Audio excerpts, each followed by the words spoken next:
जब पहली बार राम मंदिर को तोड़ा, अयोध्या का सबसे बड़ा काला दिन। आखिर क्या हुआ था 1528 में, जब उस दिन राम मंदिर को तोड़ा गया? क्या है राम मंदिर का सदियों पुराना इतिहास, और क्या है राम मंदिर के निर्माण की असली कहानी? अयोध्या में राम नगरी सज चुकी है। राम नगरी अयोध्या की धरती ने अपने आंगन में उस विध्वंस को फलते फूलते देखा है। राम राज्य की प्रथा को तार तार कर दिया। यहाँ भाई ने भाई को काटा, बेटे ने बाप का खून बहाया। मजहब के नाम पर लोगों को मौत के घाट उतारा गया। राम मंदिर अयोध्या का इतिहास एक इमारत के टूटने और दोबारा से बनने तक सीमित नहीं है। ये राम राज्य और सनातन की संस्कृति की वो लड़ाई है जिन्हें बाबरी ढांचे के नीचे दबा दिया गया और जिसने सदियों के संघर्ष पर जीत हासिल की है। राम राज्य की कहानी शुरू होती है भगवान श्री राम के जन्म से। 5114 ईसा पूर्व को उत्तर प्रदेश के अयोध्या नगर में प्रभु श्री राम का जन्म हुआ। त्रेता युग और द्वापर युग के खत्म होने के बाद कलयुग की शुरुआत हुई और एक विदेशी आक्रमण बाबर की नज़र अयोध्या नगरी पर पड़ी। 1527 ईसा पूर्व में बाबर ने राम मंदिर को तोड़ने का आदेश दिया। 1528 तक श्री राम की पवित्र जन्मभूमि पर मुगल बादशाह बाबर के सिपाही मीर बाकी ने एक मस्जिद का निर्माण कर दिया। मस्जिद का नाम बाबरी मस्जिद रखा गया, लेकिन उस समय मौजूद हिंदू समुदाय का दावा था कि यह भगवान राम की जन्मभूमि है और यहाँ पर पहले एक प्राचीन मंदिर था, जिसे तोड़कर यहाँ पर बाबरी मस्जिद का निर्माण कर दिया गया है। इस समय राम जन्मभूमि मंदिर पर सिद्ध महात्मा श्याम नंदन जी महाराज का अधिकार था, जिनके कहने पर भीति के राजा महताब सिंह बद्री नारायण ने मंदिर को बचाने के लिए बाबर की सेना से युद्ध लड़ा। कई दिनों तक युद्ध हुआ, लेकिन हजारों सैनिक अपनी जान गंवाकर भी बाबरी मस्जिद को गिरा नहीं पाए और राम मंदिर को बचा नहीं पाए। इतिहास बताता है कि राम मंदिर को तोड़कर बाबरी मस्जिद बनाने के लिए मीर बाकी ने 1,74,000 हिंदुओं की लाश गिराई थी। राम मंदिर के एक एक पत्थर को बचाने के लिए सैकड़ों हिंदुओं ने अपनी जान कुर्बान कर दी थी।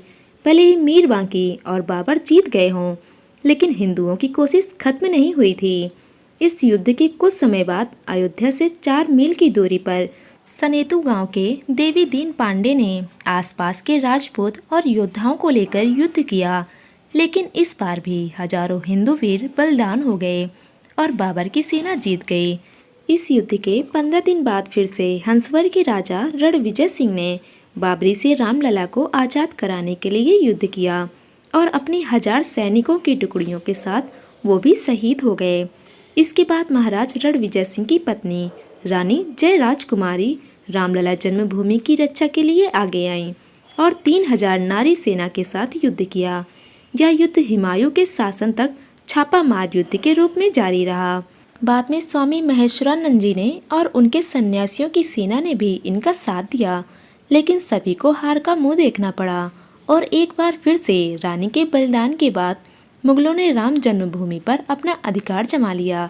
1530 से 1556 ईसा पूर्व के बीच हुमायूं और शेर शाह के शासनकाल में राम राज्य जन्मभूमि को लेकर कुल 10 युद्ध हुए, जिसमें मुगलों की सेना ने मिलकर कस के नरसंहार किया। 1556 से 1605 ईसा पूर्व में अकबर राजा बना और इस बीच कुल 20 युद्ध लड़े गए। लगातार हो रहे युद्ध से अकबर की सेना कमजोर हो रही थी, तो अपने नवरत्नों में बीरबल और टोडरमल के कहने पर अकबर ने बाबरी मस्जिद के सामने एक चबूतरे पर राम मंदिर बनवा दिया और सालों से चल रहे नरसंहार पर कुछ समय के लिए रोक लग गई। लेकिन 1658 से 1707 ईसा पूर्व के बीच औरंगजेब ने शासन किया, जिसने उत्तर भारत से हिंदुओं और हिंदू मंदिरों को मिटाने का संकल्प लिया। इस दौरान 20 बार युद्ध हुआ और उसमें लगभग 10 बार अयोध्या के मंदिर को तोड़ने की कोशिश की गई और कई मंदिरों की मूर्तियों को तोड़ डाला। उस समय समर्थ गुरु जी श्री रामराज जी महाराज के शिष्य श्री वैष्णव दास जी ने जन्मभूमि की मुक्ति कराने के लिए 30 बार मुगलों पर हमला किया। नसरुद्दीन हैदर के समय में मकरही के राजा के नेतृत्व में राम राज्य जन्मभूमि को फिर से उसका अधिकार दिलाने के लिए हिंदुओं ने 3 बार हमला किया, पर इस बार भी हिंदुओं का खून बहा। लेकिन इस बार वीर चिमटाधारी साधुओं की सेना के साथ मिलकर हिंदुओं ने शाही सेना को धूल चटा दिया और राम जन्मभूमि पर अधिकार कर लिया। लेकिन ये खुशी कुछ ही दिनों की थी, क्योंकि कुछ दिनों बाद फिर से आक्रमण हुआ और भयंकर खून खराबे और हिंदुओं के मारे जाने के बावजूद हिंदुओं ने श्री राम जन्मभूमि पर कब्जा कर लिया और एक बार फिर से जन्मभूमि पर हिंदुओं का अधिकार हो गया। हिंदुओं ने रामलला की जमीन पर टूटे चबूतरे पर एक बार फिर से छोटा सा मंदिर बना लिया और रामलला की स्थापना की। लेकिन बाद में मुगल राजाओं ने एक बार फिर इस पर अधिकार जमा लिया। इस तरह राम मंदिर की जमीन ने अपने आंगन पर कई बार विध्वंस को फलते फूलते देखा। सबसे पहली बार 1853 में अयोध्या की धरती पर हिंदू मुसलमानों ने मजहबी दंगे हुए। 1857 की क्रांति के समय जब बहादुर शाह जफर का शासन हुआ, उस समय में बाबा रामचरण दास जी ने एक मौलवी आमिर अली के साथ जन्मभूमि को वापस पाने की कोशिश की। लेकिन ब्रिटिश शासक कट्टरपंथी मुसलमानों ने 18 मार्च सन 1858 को उन्हें फांसी पर लटका दिया। विवाद के बढ़ने पर ब्रिटिश काल में 1859 में अंग्रेजी शासकों ने मुसलमानों के हक में बाबरी मस्जिद और हिंदुओं के हक में एक चबूतरा दे दिया, जहां मुसलमान परिसर के अंदर अजान अदा करते थे और हिंदू बाहर चबूतरे पर प्रार्थना किया करते थे। सोचकर देखिए, जो श्री राम की मूर्ति आज भव्य राम मंदिर में लगी है, वो एक चबूतरे पर रखी हुई थी और उस चबूतरे को पाने के लिए लाखों हिंदुओं ने अपना खून बहाया था। राम मंदिर के हक के लिए पहली कानूनी लड़ाई 19 जनवरी 1885 को शुरू हुई, जब हिंदुओं के एक महंत रघुवीर दास ने पहली बार राम मंदिर के मामले को फैजाबाद के न्यायाधीश पंडित हरि कृष्ण के सामने रखा और दावा किया कि बाबरी मस्जिद कभी श्री राम की जन्मभूमि हुआ करती थी। इसके बाद का खेल भारत के आज़ाद होने के बाद शुरू हुआ, जब 1947 में भारत सरकार ने मुसलमानों को विवादित स्थल से दूर रहने के आदेश दिए और मस्जिद के मुख्य द्वार पर ताला लगा दिया, जबकि हिंदू श्रद्धालुओं को एक अलग द्वार से प्रवेश करने दिया गया। 30 दिसंबर 1949 को असली विवाद शुरू हुआ, जब भगवान श्री राम की मूर्तियां मस्जिद में मिली। हिंदू लोगों का कहना था कि भगवान श्री राम प्रकट हुए थे, लेकिन मुसलमान का कहना था कि किसी ने चुपचाप रात में ये मूर्तियां वहां पर रख दी और दोनों पक्षों ने मुकदमा दायर किया। इसके बाद यूपी सरकार की अगुवाई में मूर्तियां हटाई गईं और सरकार ने इस जगह को विवादित स्थल घोषित किया और ताला लगा दिया गया। इसके बाद शुरू हुआ तारीखों का सिलसिला।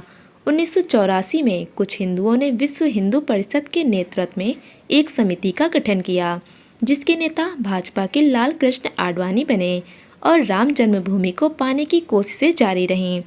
1986 में जिला मजिस्ट्रेट ने हिंदुओं की प्रार्थना के लिए मस्जिद का ताला खुलवा दिया। मुसलमान ने विरोध में बाबरी मस्जिद संघर्ष समिति का गठन किया। 1990 में विश्व हिंदू परिषद ने राम मंदिर निर्माण के लिए अभियान तेज किया और विवादित स्थल के नज़दीक राम मंदिर की नींव रखी गई और सुप्रीम कोर्ट ने विवादित स्थल को हिंदुओं को सौंपने का फैसला किया। 30 अक्टूबर 1990 हजारों राम भक्तों द्वारा विवादित ढांचा गिरा दिया गया और बाबरी ढांचे के ऊपर भगवा ध्वज फहरा दिया गया। 2 नवंबर 1990 को मुलायम सिंह यादव ने कार सेवकों पर हेलीकॉप्टर से अंधाधुंध गोलियां चलाने का आदेश दिया, जिसमें सैकड़ों राम भक्तों ने अपने जीवन की आहुति दे दी और सरयू नदी की तट पर राम भक्तों की लाशों का अंबार चढ़ गया। मुलायम सिंह यादव को इस्तीफा देना पड़ा। इसके बाद 6 दिसंबर को कार सेवकों सहित लाखों राम भक्तों ने बाबरी ढांचे को ढहाकर समतल कर दिया और देश में हिंदू मुस्लिम दंगे भड़क गए। उस समय राज्य में कल्याण सिंह की सरकार थी। दोपहर 12 बजे से लेकर शाम 5 बजे तक बाबरी मस्जिद का ढांचा समतल जमीन पर बन चुका था। लाखों हिंदुओं की भीड़ में उसी जगह पूजा अर्चना करके रामशिला की स्थापना कर दी। मामले की गंभीरता को देखते हुए पुलिस और अधिकारियों ने भी गुंबद के आसपास मौजूद कार सेवकों को रोकने की हिम्मत तक नहीं की। उसके बाद कोर्ट में लगातार केस चलता रहा। आखिरकार 1950 से लेकर 2019 तक चल रहे इस जमीन के अयोध्या मामले केस में सुप्रीम कोर्ट ने फैसला राम मंदिर के पक्ष में सुनाया। राम मंदिर को 2.77 एकड़ की जमीन मिली, जबकि बाबरी मस्जिद को तोड़कर वहां पर 5 एकड़ की अलग से जमीन मस्जिद के लिए दी गई। उसके बाद मार्च 1920 में रामलला को तंबू से निकालकर फाइबर के बने हुए मंदिर में शिफ्ट किया गया और 2020 के अगस्त के महीने में राम मंदिर की भूमि का पूजन शुरू हुआ और अंततः मंदिर का निर्माण कार्य शुरू हो गया। 1528 से लेकर आज तक राम मंदिर को बनाने के लिए 77 से ज़्यादा युद्ध और सैकड़ों दंगे हो चुके हैं, जिसमें लाखों कार सेवकों गुरु गोविंद सिंह जी सहित विभूतियों ने कई सारे संघर्ष किए। लेकिन इस लंबे संघर्ष के बाद आखिरकार वो दिन आ गया जब भारत में श्री राम मंदिर की नींव रखी गई और एक भव्य निर्माण हुआ। आखिरकार 22 जनवरी 2024 को वह ऐतिहासिक क्षण आ ही गया जब 500 साल के संघर्ष का अंत हुआ और लाखों हिंदू साथियों के बलिदान को श्रद्धांजलि मिली और अयोध्या नगरी को उनके राजा वापस मिल गए। राम मंदिर निर्माण के समय श्री राम मंदिर की नींव के नीचे करीब 2000 फीट की गहराई पर एक टाइम कैप्सूल को रखा गया है, जिसमें श्री राम, उनकी अयोध्या, उनके जन्म स्थान, उनसे जुड़ी हुई कई महत्वपूर्ण वस्तुएं, जानकारियों को सहेजा गया है ताकि हमारे आने वाली पीढ़ियां कई सौ साल तक आने वाले लोग श्री राम के अस्तित्व को झूठा ना कह सकें और श्री राम से जुड़ी हुई जानकारियों से रामायण के बारे में जान सके। तो दोस्तों, श्री राम जी का यह भव्य मंदिर हर हिंदुस्तानी का वो सपना था जो अंततः अब पूरा हुआ। दोस्तों, कैसी लगी आज की वीडियो कमेंट बॉक्स में ज़रूर बताएं। पसंद आई हो तो वीडियो को लाइक करें, चैनल पर नए हो तो चैनल को सब्सक्राइब कर लें। धन्यवाद दोस्तों।